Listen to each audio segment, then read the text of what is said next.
A question we often ask ourselves as researchers is how we can make advertising more effective, how we can make it better and more relevant. Usually we pose the question and then we optimize afterwards. But perhaps in the future, things might look a bit different. Andreas and Marvin will help us answer that question or shed a bit of light into that question.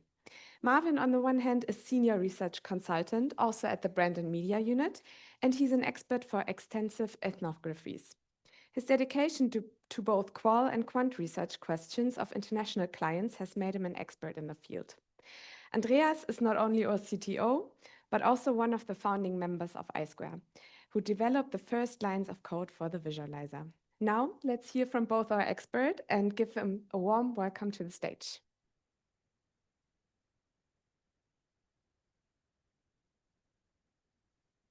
Thank you so much. I hope we have a presentation. Oh, that looks great. Perfect. So we tried to come up with a title, and actually this is so up to date. This is so currently new that the title represented somehow a bit vague topics. So we had the chance to decide what we were actually talking about.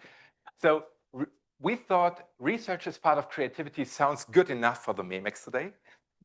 And our idea was to have a conversation in the last weeks and think about the future of media research and brand perception in general. And we have some things for you today that we will show you and some questions we want to raise with you together. So the big thing today for the whole Memex, for the whole iSquare company is the digital sandbox, which is basically the coolest tool ever in market research because it now allows us to manipulate literally everything. We're talking about in-context testings by a really easy to use drag and drop thing. So we can, I try to avoid the word hijack. Hijack sounds too negative, but let's say take over a website of a company, create a copy from that and literally switch out everything. Not only the images, not only the videos, but texts, headlines, buttons, the whole layout of the website. But not only websites. We can do that with online shops and, of course, with a social media feed. So it's a very easy to use tool to be a bit more in the real world, to be a bit out of the lab situation where we have this artificial on a scale from 1 to 10. Let's assume you would shop in the next days. How large is the possibility that you eventually go for a Snickers bar? This is, sorry, bullshit, but that is really artificial created knowledge, and this has no meaning. In-context research is where the sandbox starts because we can create a real human, a real natural experience. And that is a benefit because it adds value to the insights we get. I won't talk so much about the sandbox. This is just a sneak preview because the UX unit will do a deep dive and a case on that, so stay tuned for that. I just wanted to demonstrate how this can also be a good solution for brand and media tests because, as I said, we can take over literally everything, change out some ads, change out the content, change out the order, and then set up test groups with that. And let's say some people are watching television. By the way, this is from the Czech Republic, a real study. Some people watch BVOD or they're on social media. And with a snap, we can then say, I want to place my ad, I want to test into the feed, into the content, into the program, no matter where the participants are. And in the background, of course, everything is controlled and measured, whether it's behavior or click. We could even integrate eye tracking or emotional tracking on that. So a tool that helps us to manipulate with digital media. That is very useful for the brand and media unit. And then we had the discussion. Andreas and I talked about literally anything. And we said, well, why should we stop here? Let's go down the road a bit further and think, what can we do besides from media testings? Why not thinking about changing out content and understanding how certain types of content work, how a whole media platform works? Why should we stop at the ad Let's go for the content. And then we had this idea and said, okay, that is cool. That we can do that with a sandbox right now. And then we thought, why should we stop here? Let's go down the road further. We could creatively produce new types of ad formats. It's just drag and drop. It's a very simple thing to do in the sandbox. Let's come up with a new type of ad. And then we set up test groups. We send it out perfectly fine. Isn't that cool? Creating new ad formats with 5 clicks. And then we thought, why should we stop here? Let's go down the road a bit further. And we came up with a holistic idea of the human experience, because right now, this is what brand and media is doing. We're in the test business. So we have this various types of digital ads. Yeah, we have static ads, we have out-of-home ads, we have offline ads like actual posters and banners and billboards. But we also have video advertising, which seems to be the best way to tell a story that most people will get in a few seconds. So this is more about attention, getting the idea of a brand being communicated to an audience. And we're pretty good in testing this, no doubt about this, but we often find that there is a problem when we talk to the client, so the actual brand, or when we talk to agencies, because there seems to be a little gap between the understanding of what a brand is and how this should be communicated.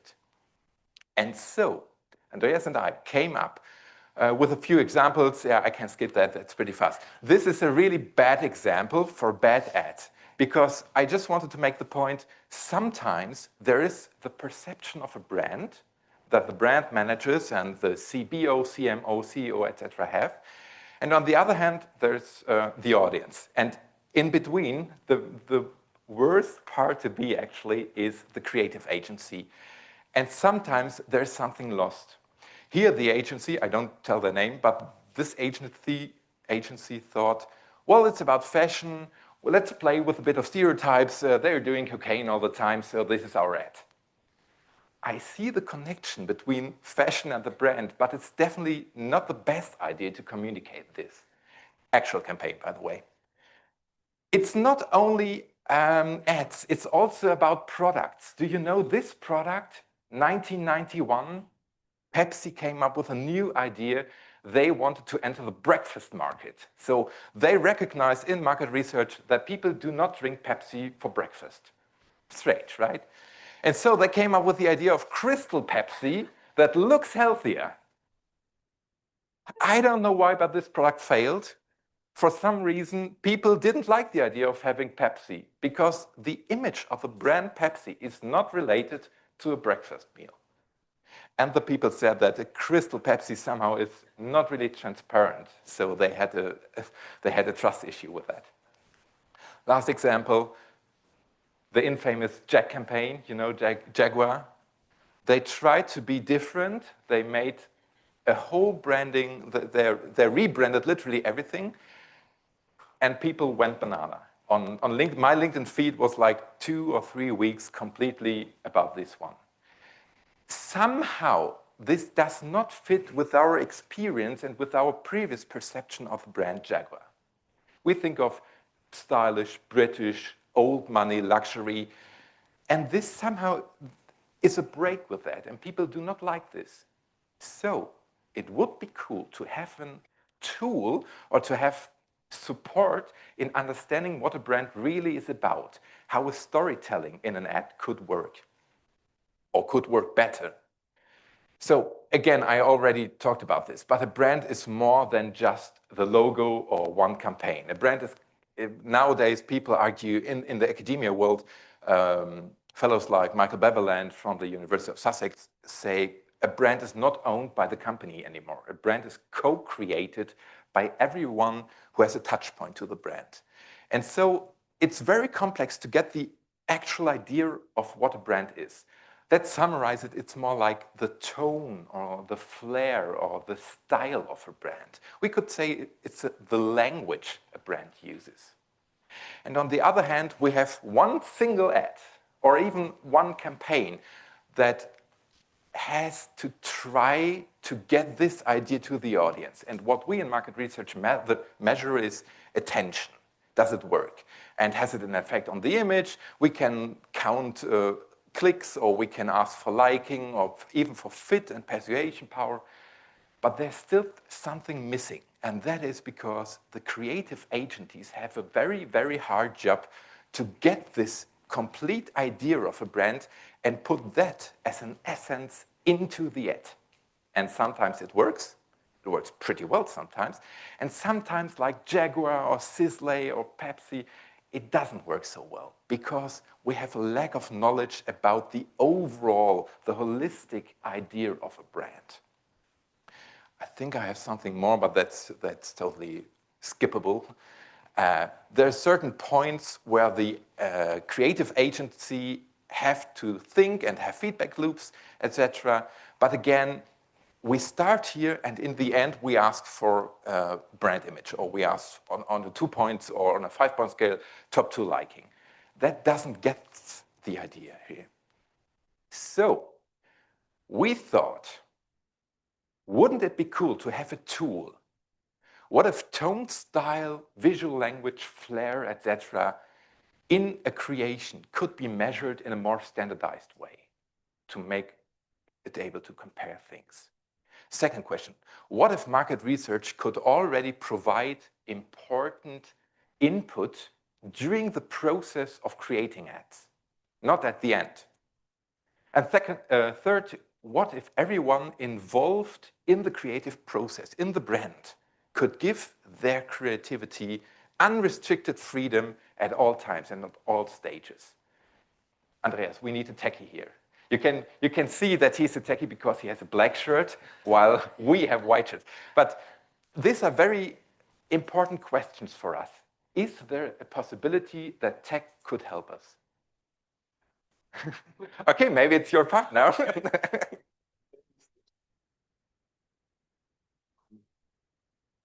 So I liked the term co-creation, that brands are co-created. This also means that they somewhat are willing to lose control of the conversation. And I thought, oh, can you go back 1 slide to the first? I can do this.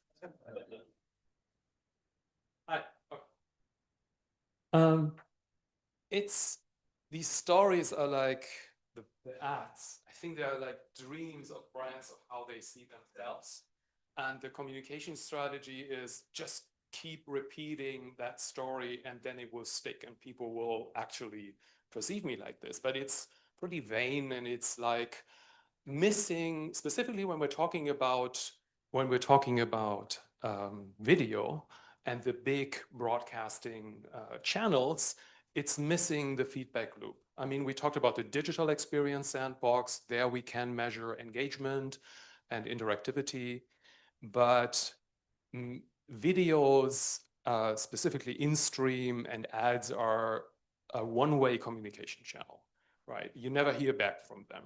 And this is not a conversation with a brand that could actually evolve and be healthy and balanced.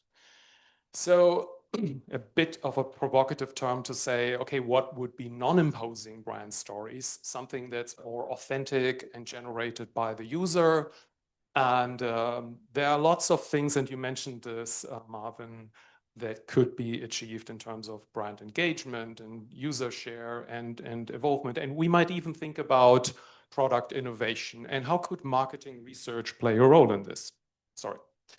Now, first we started with what is there, the existing ads, and how could we make this interactive and how could we make this better? And we simply took one of your spots, Marvin, and imported this. It's actually the best story. It's a teddy bear, gets lost, gets in really bad shape, gets really ugly. You can see bad shape here, and then goes into emergency washing machine. And of course, the Bauknecht Schonwaschgang is amazing in recovering the teddy bear, and family is happy, of course. And this, if you don't have a heart and you don't have kids or don't like teddy bears, you might be critical about the ad and would say, okay, well, it's stereotype, families can also be different, and but it's not interactive, right? It was the best case I found. The other ones were much more in your face, actually. Now, we can import this into an interactive, and think about, we're marketing researchers, think about an online focus group. We can now import this and import the protagonists from this story in order to rearrange and rethink the story and make it more user-like. So everything, the funfair and the washing machine and the teddy bear is extracted from an existing ad, existing story, and then is placed onto an interactive canvas. That's the basic idea, that you allow the immersive and creative qualities of the user to play with this, like kids played a role play. And you would think about how these assets and ideas would fit into your personal stories and into your personal lives.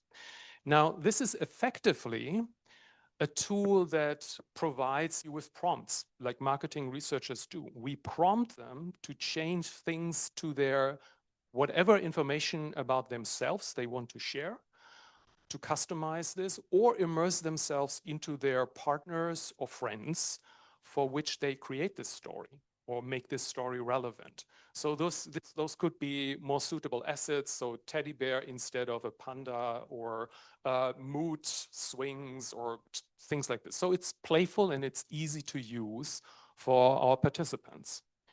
Then next step is you still need to make a story out of this. So you're connecting the pieces and you're basically designing what is called a storyboard. And this is actually a script editor to generate a new video. So once the ingredients of your personal story are put together, you can render this as an actual ad. Now, I spare you the AI slop here, but you have seen these types of renderings, of course. They're pretty authentic. And I think I was even thinking, okay, well, there are two medias at play here. One is you would render your own ad and show it to your friend, and we would just measure engagement, and we would see how often do they actually share it and use it. But I think the more interesting part would be to invite your friend into this interactive editor and then also participate in, changing things and playing around with this, because it's just a different way of showing a story and interacting with the story. Now, what does this give us? What are the benefits of such a tool? I mean, you could look at it from an advertiser's perspective and you would say, well, this is a spot that's AI generated and it has a reach of 2 if you share it with a friend, and that's a humble type of outcome. But I would argue if this is a personalized story you share with a friend, it would have a high impact.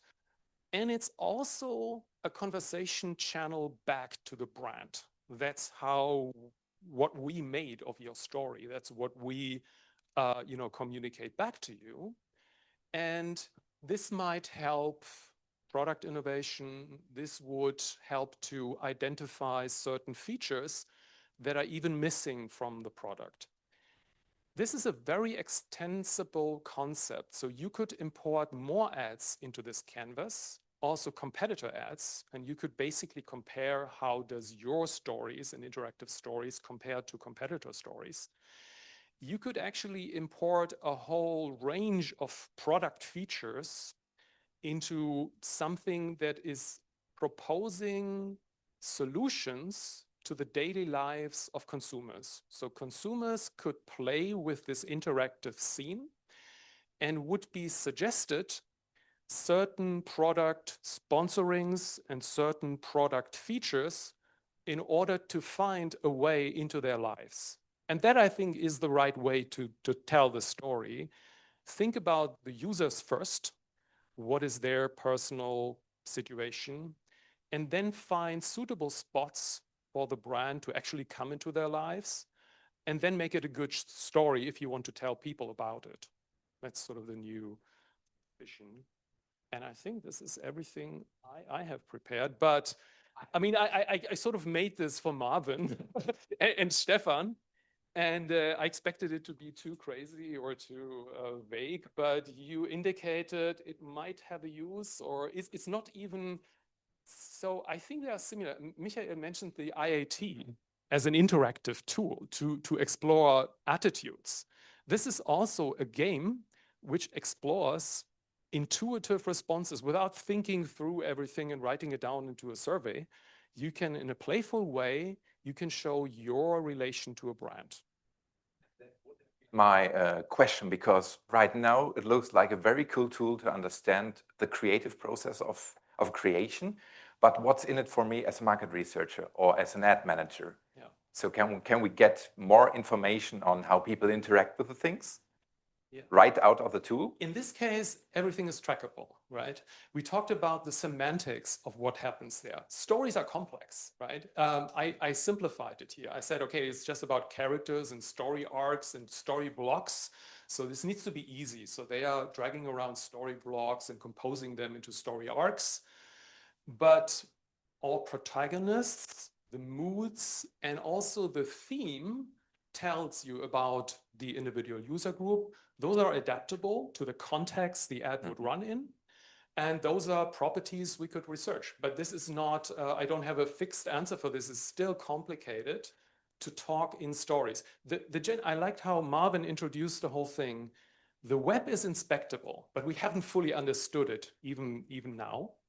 But videos are opaque, they're black boxes. And I think this is an opportunity to apply natural language understanding or video understanding, this is the technology that makes this possible, to get deeper insights of how these stories work, how they affect brands and how they affect media as a whole, right? This has applications beyond advertising. If we would understand what content is shared on social media, the political implications, then it would help us to better respond to this. How would we measure this and how would we respond to this? I don't know, but the technology would be very useful, I think. I'm convinced. I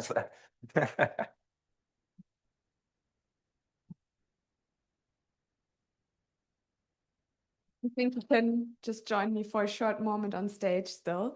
I have prepared some questions, but I want to give you the chance to pose your questions if there are some from the audience.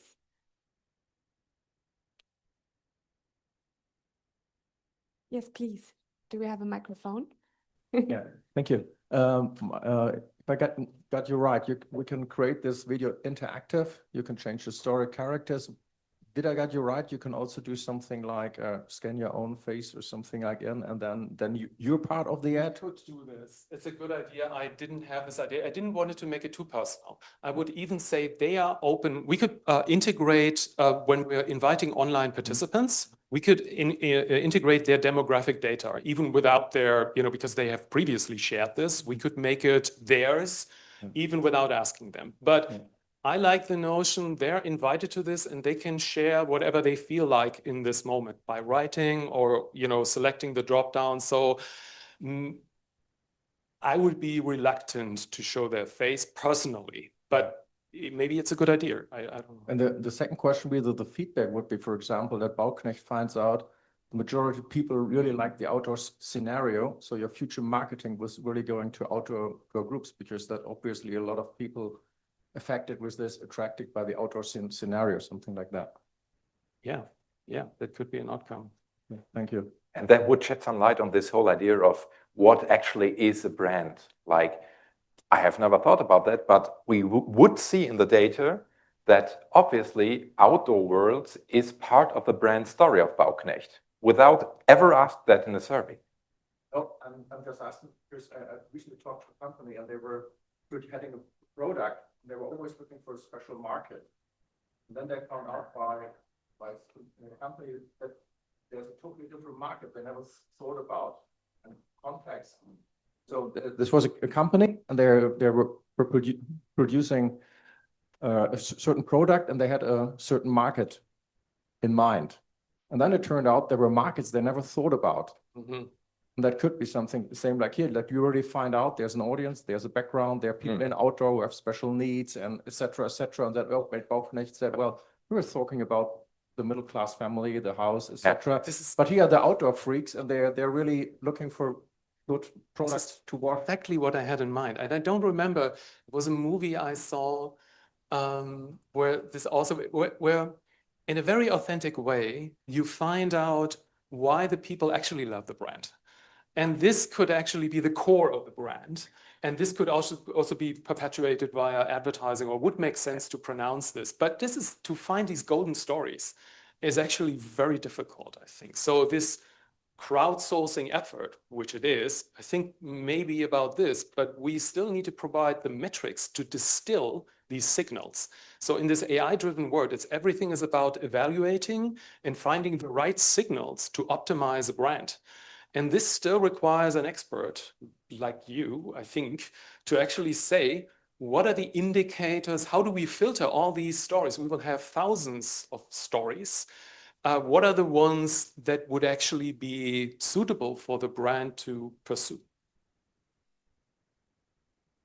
At this point, thank you very much for the talk. Thank you for the question in terms of time and the next presentation. I think we do a little switch now on stage. Thank you so much. Thank you.